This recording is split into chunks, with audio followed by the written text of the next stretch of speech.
জয় বজরঙ্গবলী বলে আজকের দিনটা শুরু করলাম। আজ আমরা একটু প্রি ওয়েডিং শ্যুটের জন্য বেরিয়েছি।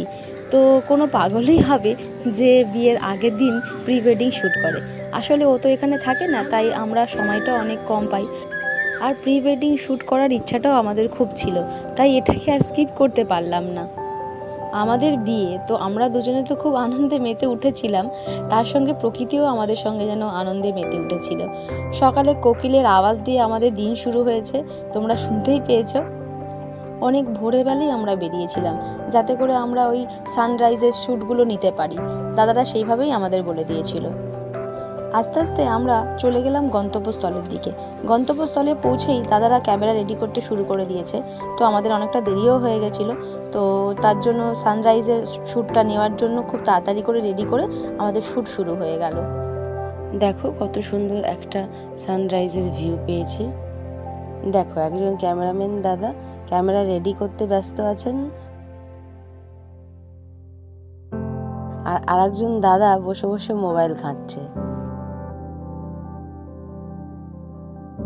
সত্যি কথা বলতে আমার আর ওর কোনো এক্সপিরিয়েন্সই নেই, মানে অ্যাক্টিং তো আমরা পারিই না। তো দাদারা বলে বলে দিচ্ছিল, আমরা সেইভাবেই করছিলাম। সারাক্ষণ হাসি হাসি হাসিতেই আমাদের দিনটা কেটেছে। সারাদিন আমরা এখানে ওখানে দৌড়ে দৌড়ে ড্রেস চেঞ্জ করে এদিক ওদিক করে আমরা কোনো রকমের শ্যুটটা করেছি। একদিনে প্রি ওয়েডিং শ্যুট হয় না যদিও, তো তাও আমরা ট্রাই করেছি, চেষ্টা করেছি যে একদিনের মধ্যে কমপ্লিট করা। আমাদের সঙ্গে দাদারাও প্রচুর খেটেছে। আমরা তো খাটিই নি, খেটেছে ক্যামেরাম্যান দাদারা। তার কারণ আমাদের মতো মানে অ্যাক্টার থাকলে যে কেউ অতিষ্ঠ হয়ে যাবে। তাও দাদারা অনেক ধৈর্য করে ভিডিওগুলো করেছে। আমরা তো কিছুই জানি না, আমরাও যতটা পেরেছি কোঅপারেট করেছি দাদাদের সঙ্গে।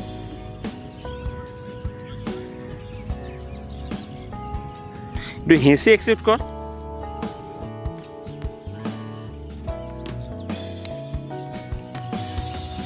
আমার শ্যুট শেষ হওয়ার পরে পরেই আর একটা লোকেশনে ওর শ্যুটটাও শুরু হয়ে গেল। এইভাবে একটু ওকে হিরোর মতো দৌড়ে আসতে বললো। দেখো ওকে দাদারা বলেছে একটু হিরো স্টাইলে ছুটে আসতে।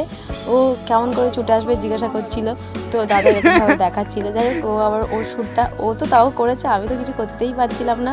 আমার খুব হাসি পাচ্ছিল, আমরা দুজনেই হাসছিলাম।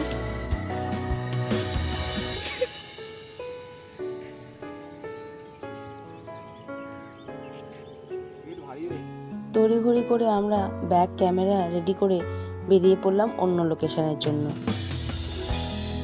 অন্য লোকেশনে পৌঁছালাম।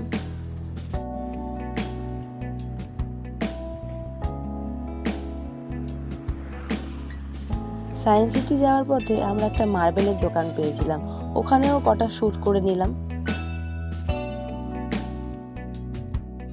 সায়েন্স সিটিতে পৌঁছে গেলাম। ওখানে পৌঁছে দাদা আমাকে বলল, তুই একটু প্রাকৃতিক দৃশ্য দেখার ভান করে একটু হাঁটতে থাক, আমি কটা শ্যুট নেব। আমিও কথা মতো সেই কাজ করলাম।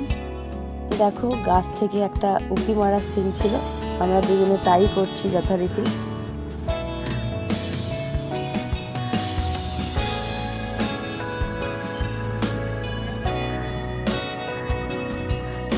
এই দেখো এই দেখো গাছে বাদল ঝুলছে। ক্যামেরাম্যান দাদা ওকে বললো আমাকে নিয়ে নাকি একটু ঘুরতে হবে। তো আমাকে এইভাবে নিয়ে ঘোরাতে তো ওর প্রায় দম বেরিয়েই গেল। তারপর আমরা বেরিয়ে গেলাম অন্য লোকেশনের জন্য। পৌঁছে গেলাম আইটিসি রয়্যাল বেঙ্গলে। ওখানেও আমরা কিছু শ্যুট করলাম। সকালের শ্যুট সেরে আমরা আবার একটু কিছু ব্রেকফাস্ট করে নিলাম। ব্রেকফাস্ট করে চলে গেলাম অন্য লোকেশানে। অন্য লোকেশান থেকে আমরা কিছু শ্যুট করে তারপর আবার একটু দুপুরে বাড়িতে এসেছিলাম জাস্ট ড্রেসটা চেঞ্জ করার জন্য। ড্রেস চেঞ্জ করেই আমরা আবার বেরিয়ে গেছি। দুপুরে আমাদের খাওয়া দাওয়াও সেদিনকার ঠিকমতো হয়নি। দেখো ড্রেস চেঞ্জ করে আমি শাড়ি পরে রেডি হয়ে বেরিয়ে চলে যাচ্ছি গন্তব্যস্থলের দিকে।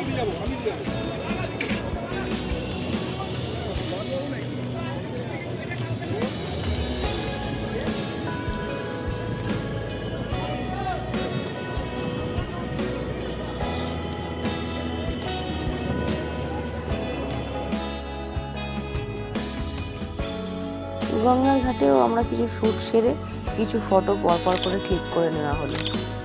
আবার বেরিয়ে গেলাম অন্য লোকেশনের জন্য। ওখানে শ্যুট টুট সেরে আমরা আবার বাড়িতে এসেছিলাম। বাড়িতে এসে তখন স্নান করে একটু কিছু কোনো রকমে কিছু খেয়েছি কি খাইনি মনেও নেই।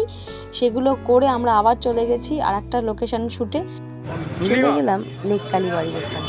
লেক কালীবাড়ির ওখানে পুজোর কিছু শ্যুট সেরে তার পাশেই আমরা বাকি শ্যুটটা সারলাম। হাতটা নিয়ে আবার সামনে নিয়ে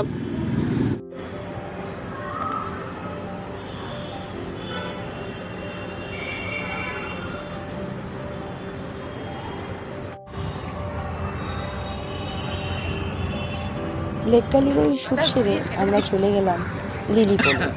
লিলি পোলেও আমাদের কিসে? শ্যুটগুলো লিলি হলো পোলে পরপর করে। একটু ফর্মালভাবে আসবি, ঠিক আছে?